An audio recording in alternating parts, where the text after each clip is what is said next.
कुर्ला ते ट्रॉम्बे मार्गावर मोठा अपघात, ओव्हरहेड वायरवर क्रेन कोसळली। घटनेची जबाबदारी MMRDA कडे असल्याची रेल्वेची माहिती।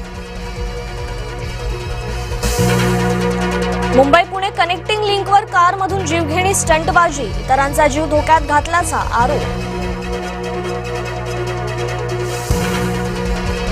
बीडच्या माजलगाव शहराजवळ धावत्या चारचाकीला आग, 8 जणांना बाहेर काढण्यात यश, स्थानिकांची मोठी मदत। पुण्यातील दांडेकर पूल परिसरात कोयते घेऊन तरुणांची दहशत, लोकांना घाबरवण्याचा प्रयत्न, काही घरांचे दरवाजावर कोयत्यानं हल्ला। आंध्र प्रदेशात शिक्षिकेच्या भीतीनं 6 वर्षीय मुलाचा जागेवरच मृत्यू, गृहपाठ न केल्यानं मारहाण केल्याचं उघड। राहुल गांधींच्या पुण्यातील कार्यक्रमासाठी पोलिसांकडून 30 अटी, सायंकाळी 4:30 ते 9:30 पर्यंतच्या कार्यक्रमाला परवानगी। राज्यात सुट्या तेलावर बंदी, अन्न आणि औषध प्रशासनाचा मोठा निर्णय, पाकिटावर स्त्रोत आणि एक्सपायरी डेट अनिवार्य। मगरीच्या हल्ल्यातून 10 वर्षीय लेकीनं आईला वाचवलं। चिपळूणच्या वाशिष्ठी नदीतील थरारक घटना, आईचा हात पकडून बाहेर खेचलं।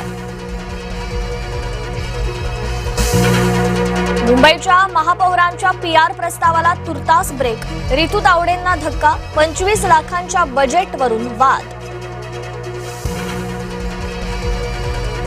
मराठी बोलता न आल्यानं 1268 रिक्षा चालकांना नोटिसा, भर रस्त्यात RTO कडून परीक्षा उत्तर देताना अमराठी चालकांची भंबेरी।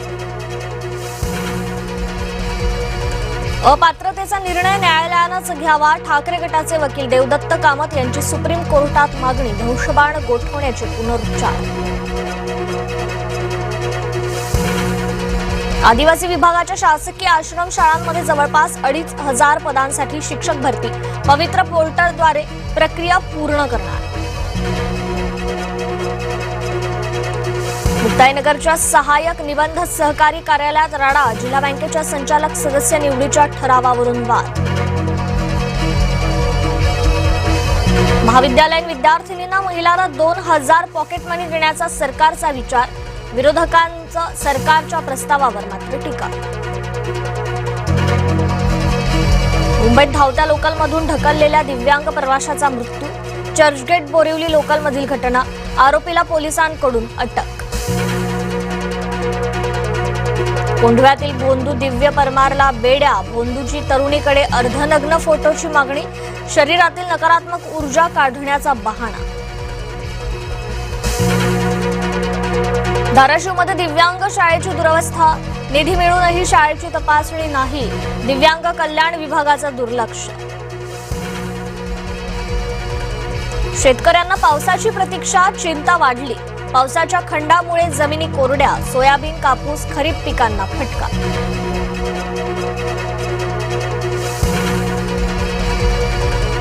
महिला हॉकी विश्वचषकाच्या दुसऱ्या स्टेजमध्ये भारताचा प्रवेश, इंग्लंड विरुद्धच्या सामन्यात बरोबरीत रोखलं, गोलकीपर बिचू देवीचा शानदार खेळ।